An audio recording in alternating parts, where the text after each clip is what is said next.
one call.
Thank you very much for the invitation to be a speaker at the Economist Forum today and to speak about the future of money. My name is Dr. Ruža Ignatova.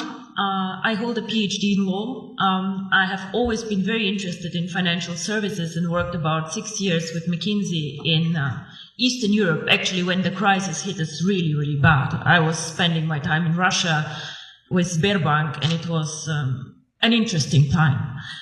I want to speak today about, as I said, the future of money, the future of payments.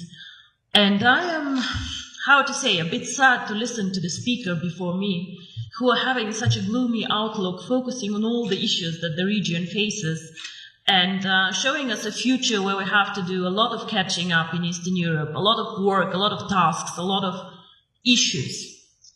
So I would like to take a bit of a different approach. I would like to show people that Eastern Europe can innovate, that Eastern Europe can bring growth, that we are not just a follower country catching up, but actually that we also can show the world that we can do a lot. Our company, which is very young, 1.5 years old, actually writes history currently with cryptocurrency. OneCoin currently reached a market capitalization of $1 billion 3 days ago, which makes me extremely proud. And we have a network of 650,000 users, over 190 countries, and we come from Eastern Europe. We started actually in this country, we had the idea in this country, and we do not only describe the future of money, actually we take a very active approach of shaping the future of money. So, Southeastern Europe is a very good place to live, and I'm born here. I have been not raised here the whole time, but I feel home here. But however, even we cannot take an isolated approach and see ourselves as an own microcosmos. The world is getting smaller and smaller. We are living in a world with globalization. Technology is developing at a speed that makes me dizzy sometimes, seeing what happens around us. And all the innovative companies like Facebook, Google, Apple, all of them, unfortunately, are either not even coming from Europe, or like we are just a follower and just saving all our money in Eastern Europe, which is a lot of money for us to go and to buy the newest iPhone outside. So with globalization, the world becomes much smaller, much more transparent, and the needs of consumer and of companies actually change a lot. We have a lot more needs for cross-border transactions. Even as a simple customer, I have to do a lot of shopping, a lot of things outside my country. So, of course, this is a need that we need and we have to address with a company. So, what is the future of money? In my opinion, the future of money, or a big part of the future of money, will be outside the banking system as we know it today. Traditional businesses either will change or new entrants will come in the market. One of the most spectacular entrants that I've been following now for about 5 years is Bitcoin.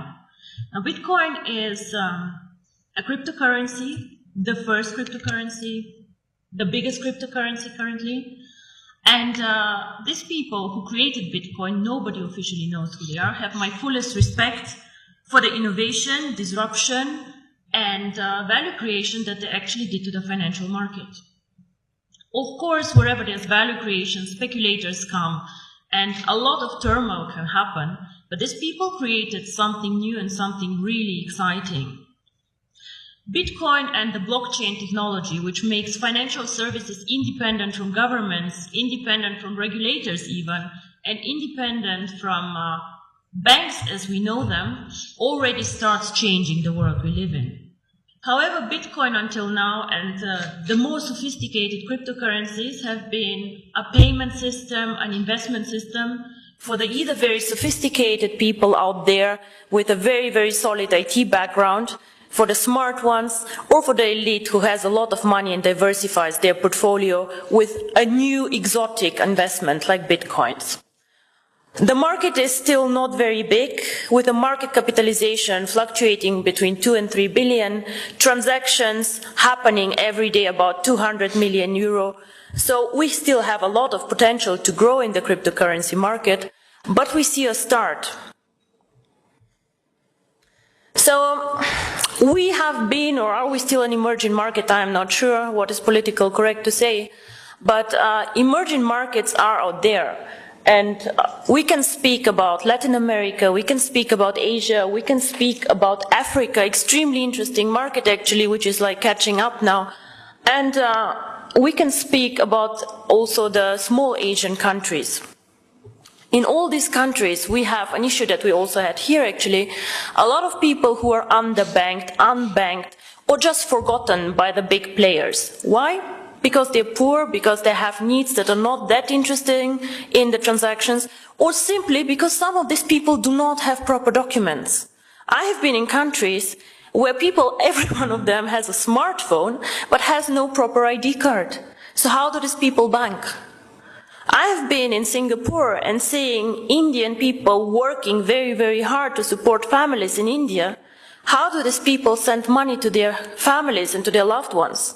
Remittance business in Dubai, all the Filipinos working there and pushing economy. What do these people do? What they do is they either go to a bank to do foreign exchange, they go to a Western Union outlet, and they pay high fees. Because why?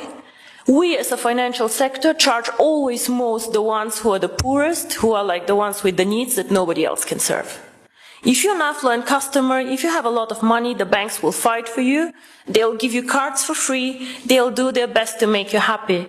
But the people out there, the mass customers, the ones who actually change the world, the ones who are working for economy, these people are underserved, underbanked, and I believe that cryptocurrency can change their life. And not only me, actually, I think Bill Gates believed the same and said that cryptocurrency can make a huge difference for emerging markets. So, what is really the future of money? I believe that if cryptocurrency is spread out there to the mass market, to people who can be made understand cryptocurrency, and as you say, cryptocurrency sounds very, very complicated, hidden, complex. Can I do it?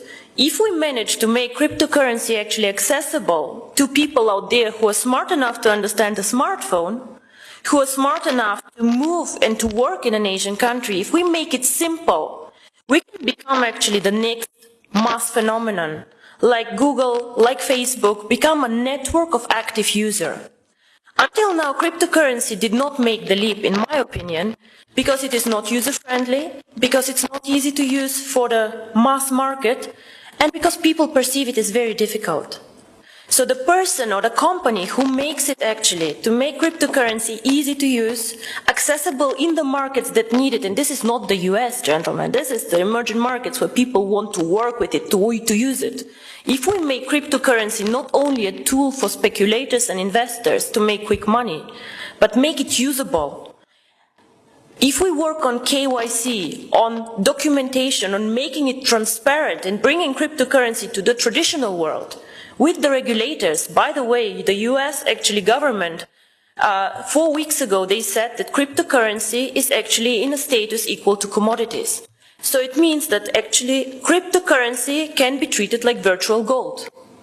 Commodities is gold, is silver, platinum, and apparently bitcoins.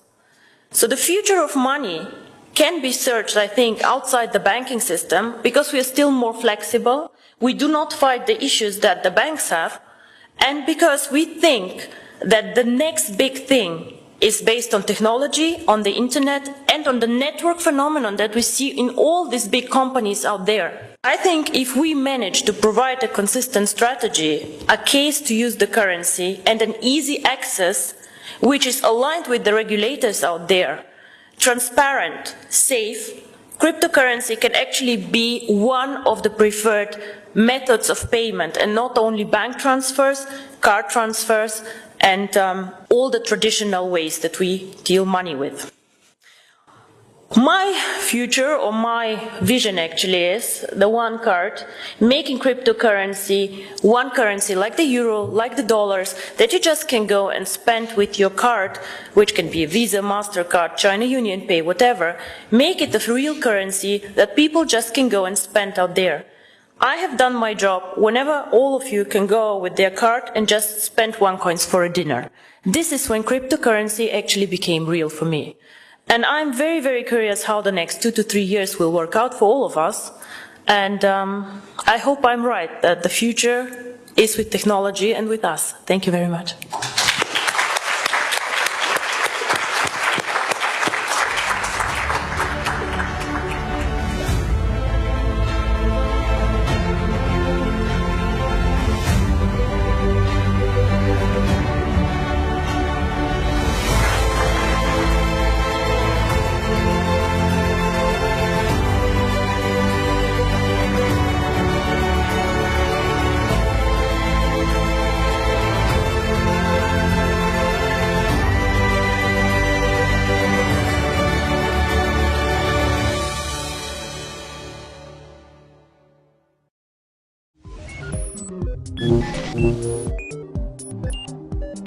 微卡币微信公众号 W10B1319